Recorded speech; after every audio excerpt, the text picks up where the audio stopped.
Last session of the day, we're going to have a roundtable discussion. We have 4 speakers here. Each is going to speak under the heading 5-point plan for Ireland.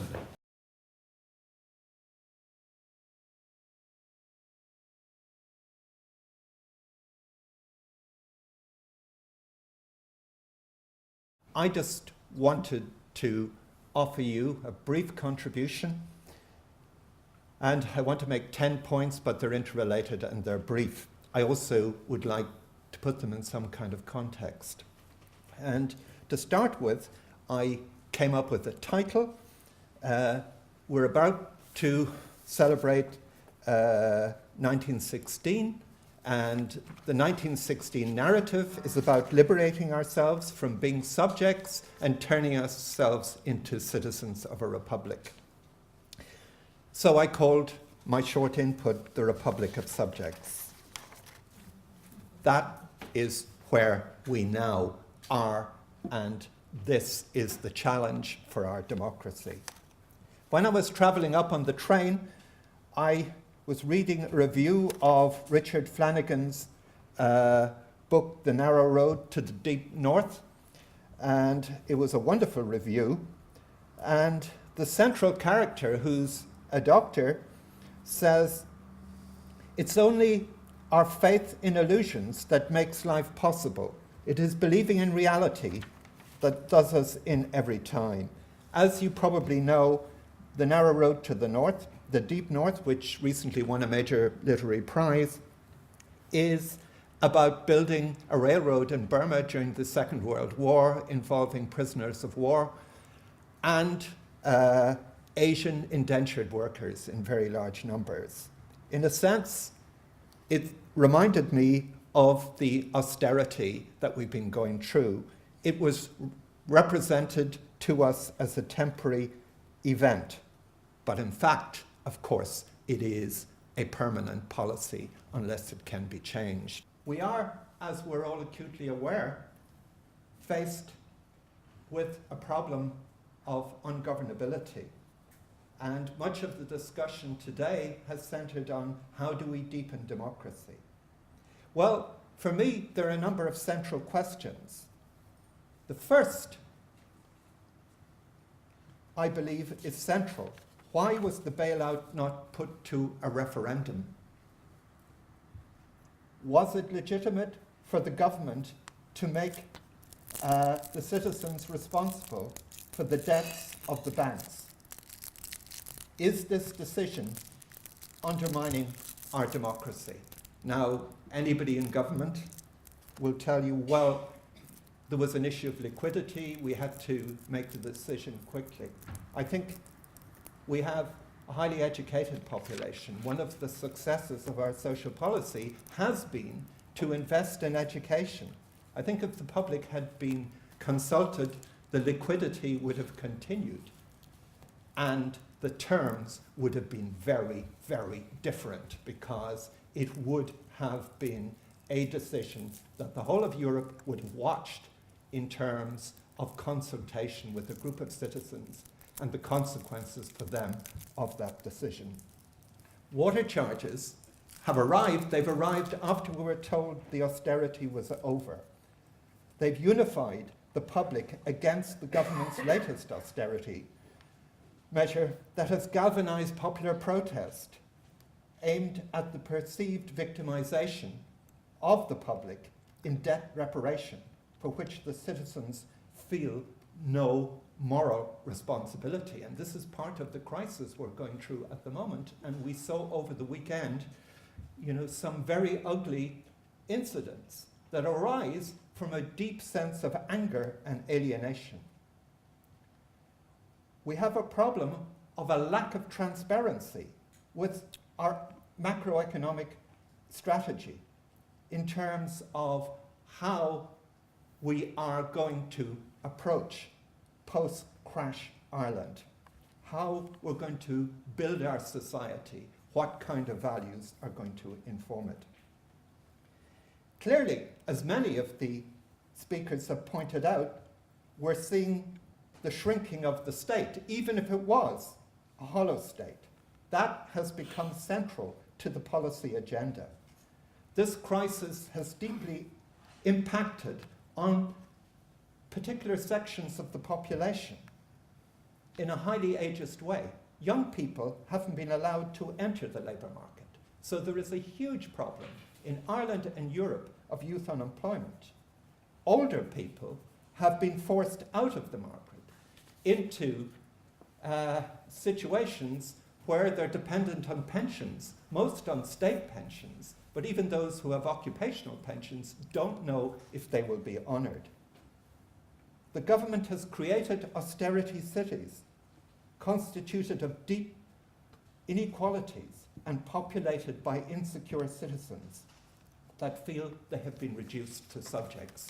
Hence, behaviour that we saw last weekend, which should have no place in a democracy. The glue that held Ireland together in the century after 1916 is beginning to dissolve. There is a pressing need to turn the centenary of 1916 into an opportunity for reflection on the past, yes, but also a critical analysis of the present and a serious imagining of the future. My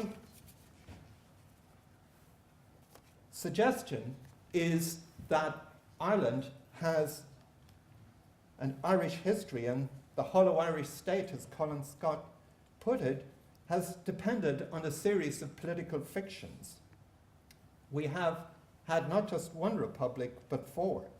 Between 1922 and 1960, we had De Valera's Ireland, isolationist, protectionist, which was unsustainable. Between 1960 and 1995, we had modernization, Europeanization, and economic development, which was highly sustainable and changed the country from a poor country into a rich country.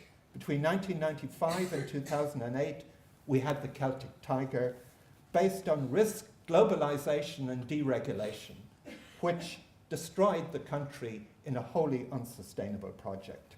We are now in a period of austerity growth in post-crash Ireland. The question is it sustainable or is it suicidal? I think we need to reclaim our sense of political reality. We need to discover the difference between truth and falsehood. We are challenged to explore Republican models and narratives in search of answers.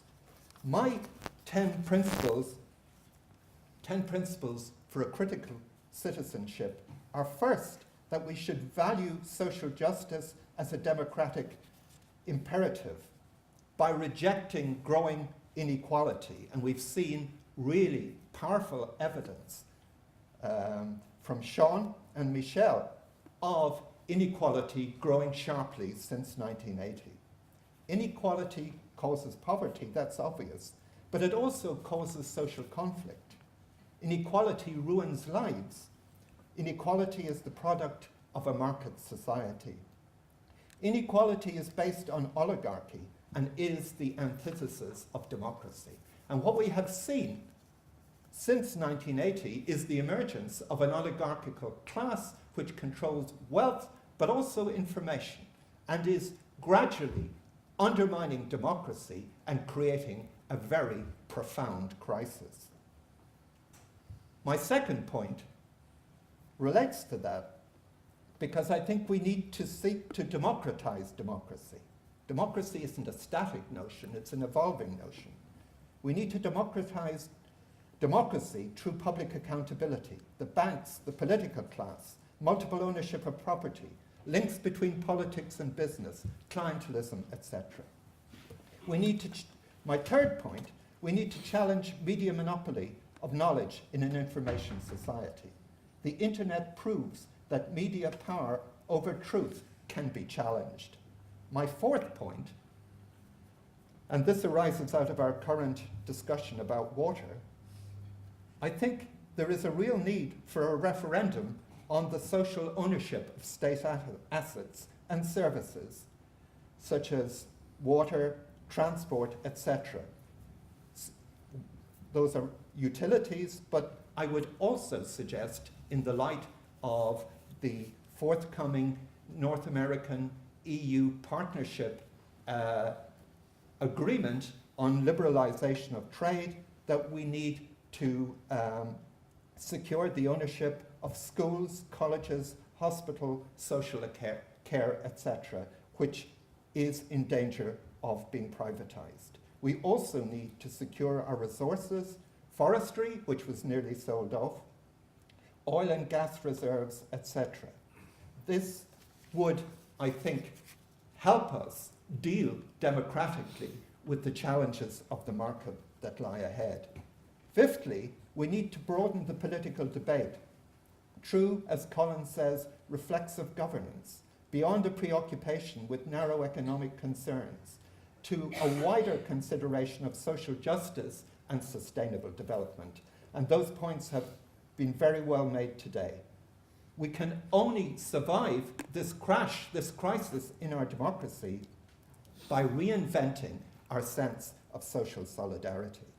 The sixth point I would make is the creation of democratic spaces, participatory spaces, based on John Keynes' notion of monetary democracy through citizen juries, social audits, community engagement that values the citizens' lived experience and opinions about policy formation and modes of government. Monetary democracy, this is my seventh point, provides information and discursive empowerment, which empowers the citizen to know and understand what is going on in an increasingly changing society based on cyber democracy. As the slogan goes, think global, act local. My eighth point is we need to support social movements, and a point has just been made about the lack of equality for women. We need to support social movements that challenge political parties' monopoly of power in the interests of democratic expression. We need to hear about redistribution. We also need to hear about equality of recognition. My ninth point is that we need to promote rights talk as the basis of critical citizenship. Why should anybody be poor in a rich society? Do they not have a right to a basic income? Do they not have a right to equality? Is that not what a republic is about? Finally, we need to build a strong democracy in Ireland that's based on thick participation rather than thin representation. In summary, we need to reinvent Irish democracy if it's going to survive into its second century.